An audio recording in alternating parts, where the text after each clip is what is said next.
Well, President Trump is going to be in the battleground state of Ohio today, just miles from where a General Motors plant has closed down.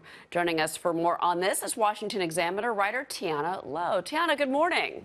Morning. Well, the president certainly has been very vocal on Twitter about his displeasure with General Motors, but can the pressure from the president, in your mind, change the business direction that GM has now taken to, frankly, do some restructuring?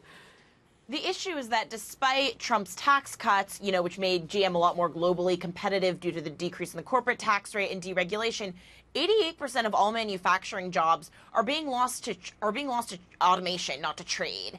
And with Trump threatening new auto tariffs, I think that despite the fact that, he's obviously trying to pressure GM to keep this plant open, there's not much he can do. And quite frankly, it looks a little bit petty for the president to be telling a private business how to operate. It's interesting, too, because Mary Barra has basically, and she talked about those steel and aluminum tariffs back in last fall when they made this announcement, but still that's something that has not changed. And steel and aluminum prices, that's cost GM and Ford about $1 billion each. Do you think that that's something that could be changed, in particular this heated environment where you've got Ohio today, the president's going down there, and the automaking industry is very important to him and its survival?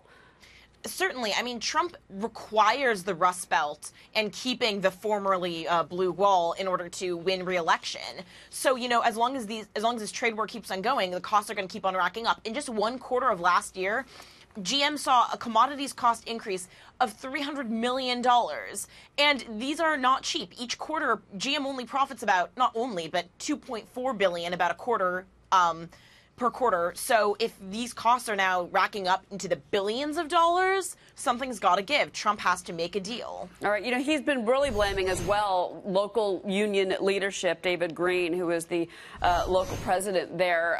But at the same time, GM and this union, they are going to start negotiations, but it's not going to be till September, October. Do you think that maybe we should start these negotiations earlier, or the company should, to maybe kind of get this in the rearview mirror and at least get these auto workers maybe moved to other facilities if possible?